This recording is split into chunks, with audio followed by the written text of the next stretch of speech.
디지털투데이 데일리 픽입니다. 코로나19의 세계적인 확산에 따라 유명 기업들 재택근무는 큰 이슈가 됐었는데요. 조선비즈는 잭 도시 트위터 최고 경영자가 트위터 전 직원을 상대로 코로나 이후에도 영구 재택근무제를 허용한 내용을 보도했습니다. 주요 IT 기업 가운데 영구 재택근무를 선언한 첫 사례인데요. 트위터는 전 직원에게 보낸 이메일에서 코로나가 퍼지기 시작할 무렵 그 어느 기업보다 빠르게 재택근무제를 시행했지만 서둘러 재택근무를 해제할 생각은 없다며 오히려 재택근무를 원하는 직원은 영원히 집에서 할 수 있을 것이라고 밝혔습니다. 이어 직무 성격이나 여건상 재택근무가 가능한 직원이 영구히 재택근무를 하기 원하면 그렇게 하도록 하겠다며 트위터는 직원과 커뮤니티 안전을 최우선으로 생각한다고 덧붙였습니다. 다만 서버 유지 보수 등 일부 부서 직원들은 직무 특성상 출근을 해야 한다고 하네요. 또 트위터는 극히 예외적인 경우를 제외하고 9월 이전까지 사무실을 닫아둘 계획이라고 말했는데요. 모든 직원들이 9월까지는 의무적으로 재택근무를 해야 한다는 의미죠. 출장도 없고 직원들끼리 얼굴을 마주해야 하는 행사도 일체 금지된다고 하네요. 다시 문을 여는 시점은 조심스럽고 계획적으로 열되 사무실별로 점진적으로 정할 예정이라고 덧붙였습니다. 트위터는 코로나19 사태 이전부터 실리콘밸리에서 가장 선도적으로 재택근무를 수용해온 기업 가운데 하나죠. 도시 CEO는 아직 미국서 코로나가 퍼지기 전인 지난 2월 4분기 실적을 발표하는 컨퍼런스 콜 자리에서 샌프란시스코 지역의 직원들이 너무 편중돼 있다며 재택근무를 확대해야 한다고 주장했습니다.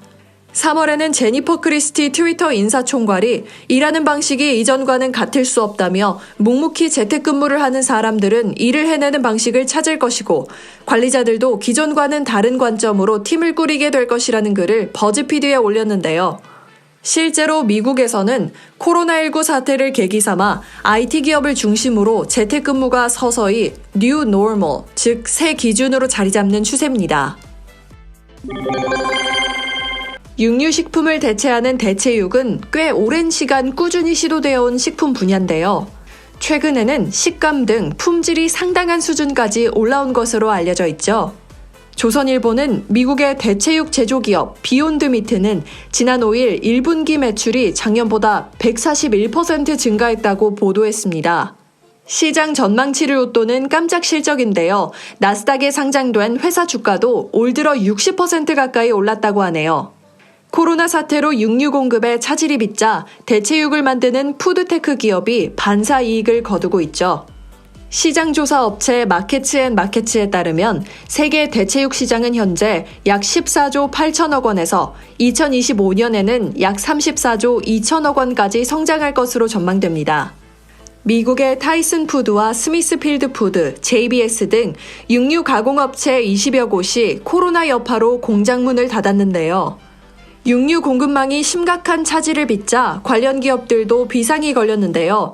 미국 패스트푸드 체인점 웬디스는 매장 5,500곳 가운데 5분의 1 정도가 소고기가 들어간 제품을 팔지 못하고 있다고 하네요.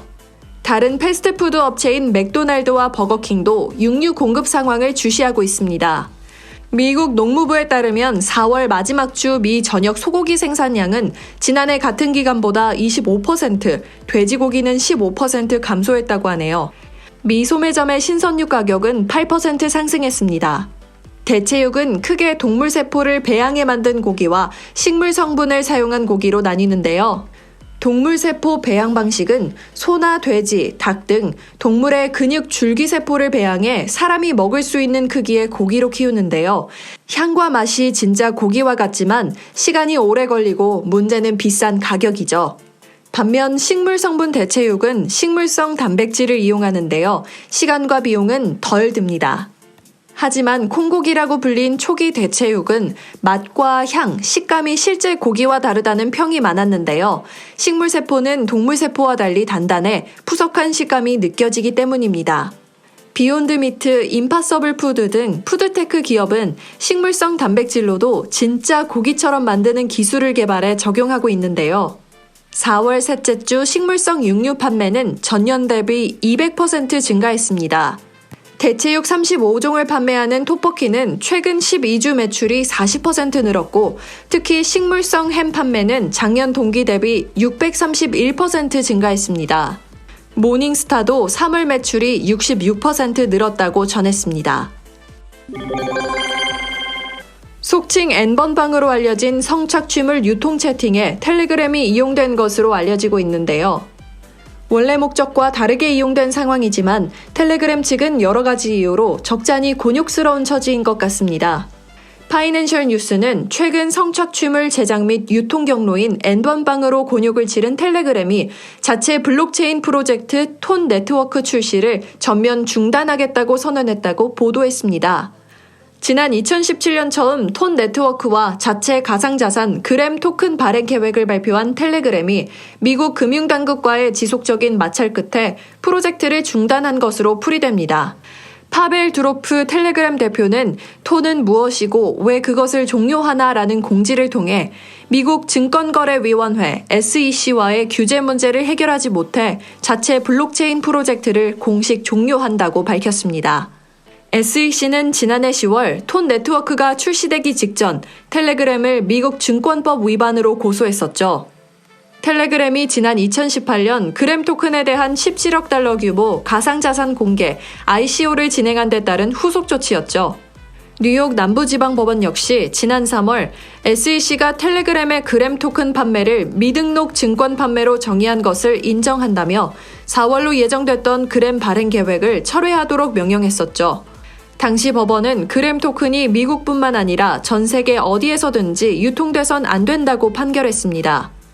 듀로프 대표는 이번 판결로 다른 나라들이 자국 국민들에게 무엇이 좋고 나쁜지 결정할 주권이 없다는 것이 분명해졌다며 단일 국가 결정으로 전 세계 국민들이 톤 네트워크와 그램 토큰의 수혜를 누리지 못하는 점은 유감이라고 밝혔습니다. 하지만 텔레그램의 이번 철수 결정이 톤 네트워크의 끝은 아닐 것이란 전망도 제기되는데요. 두로프의 공지가 지난 7일 톤 네트워크의 독립적인 검증자 커뮤니티인 프리톤이 독자적으로 톤 블록체인을 출시한 직후 발표된 것이란 점에서입니다. 두로프 대표는 세계의 분권과 균형, 평등은 우리 시대가 직면한 가장 큰 전투라며 우리가 실패한 곳에서 당신이 성공하길 바란다며 톤 네트워크의 독립적 출범을 독려했습니다. 테슬라는 전기차 브랜드로 한국에서 유명한데요. 이 테슬라가 이번엔 완성 전기차 업체 최초로 한국에서 충전 서비스 사업자 자격을 취득한다는 소식이 있습니다. 최근 테슬라 차량 증가와 국내 충전 인프라 확대에 따른 시설 투자비 부담 등으로 그동안 미뤄온 충전 유료화 전환이 임박한 것으로 분석됩니다. 전자신문은 최근 테슬라 코리아가 한국 스마트 그리드 협회에 전기차 충전 사업자 등록을 신청했다고 전했는데요. 현재 기본 서류 절차를 마친 상태고 일부 행정 절차만 남겨놓고 있다고 하네요. 전기사업법에 따라 국내에서 충전 사업을 하려면 전기차 충전 사업자로 등록을 해야 하죠. 불특정 고객 다수를 대상으로 충전요금 부과 등 전기차 충전 서비스를 할 수 있는 일종의 자격을 취득하는 셈입니다. 테슬라 코리아는 지난달 28일 과학기술정보통신부에 기간통신사업자 등록까지 마쳤다고 하네요. 기간통신사업자는 차량에서 정보통신 기술 ICT를 활용하고 차량에서 각종 커넥티비티 서비스를 제공하기 위해서인데요. 충전카드 등을 활용한 별도의 사용자 인증 절차 없이 차량 내 통신과 아이디 계정만으로 인증과 과금 처리가 가능하도록 시스템을 구현하기 위한 선제 조건을 해결한 것입니다. 현재 절차가 예상대로 진행된다면 이달 중에 충전 사업자 등록 절차를 마무리하고 이르면 3분기 내 유료 충전 서비스를 시작할 것으로 예상됩니다. 테슬라 코리아 관계자는 그동안 무료로 서비스한 자체 충전 시설의 충전요금 유료화를 추진하고 있지만 자세한 내용은 공개할 수 없다며 말을 아꼈습니다.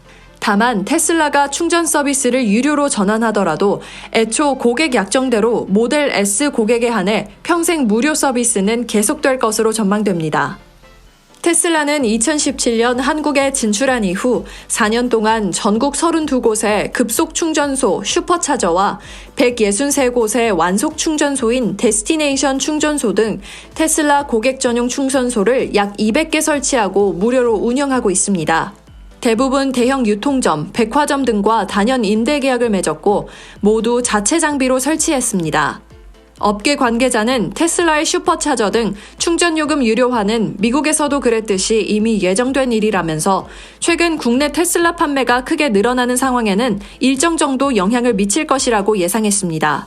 산업통상자원부와 한국자동차산업협회에 따르면 올해 1분기 국내에서 테슬라 전기차의 판매량은 모두 4,070대로 나타났습니다.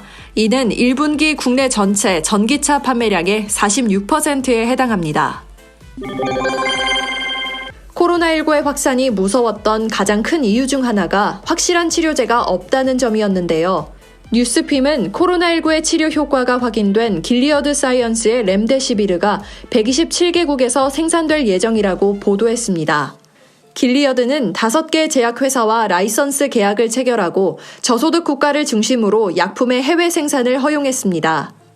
백신 개발이 지연되는 가운데 바이러스 팬데믹 사태를 전환하기 위한 움직임으로 풀이됩니다. 이에 따라 마일린과 시플라, 페로제센스 연구소, 헤테로 연구소, 주빌런트 라이프 사이언스 등 5개 업체가 미국을 제외하고 127개국에서 렘데시비르를 생산할 수 있게 됐습니다. 길리어드는 세계보건기구 WHO가 코로나19에 대해 더 이상 공중보건 위기가 아니라고 선포할 때까지 렘데시비르에 대한 로열티를 받지 않기로 했습니다. 지난 1일 미 식품의약국 FDA가 렘데시비르의 긴급 사용 승인을 내린 데 이어 약품 공급에 속도가 붙을 전망입니다. 앞서 다니엘 오데이 길리어드 최고 경영자는 렘데시비르의 공급을 확대하기 위한 방안을 추진 중이라고 밝힌 바 있죠. 존스 홉킨스 대학에 따르면 전 세계 코로나19 감염자 수는 400만 명을 넘어섰다고 하는데요. 초기 임상실험에서 렘데시비르는 감염자의 회복 기간을 31%가량 단축시키는 것으로 확인됐습니다. 길리어드는 연말까지 미국에서 10일치 분량의 약품을 100만 개 생산한다는 계획입니다. 행복한 하루 디지털투데이였습니다.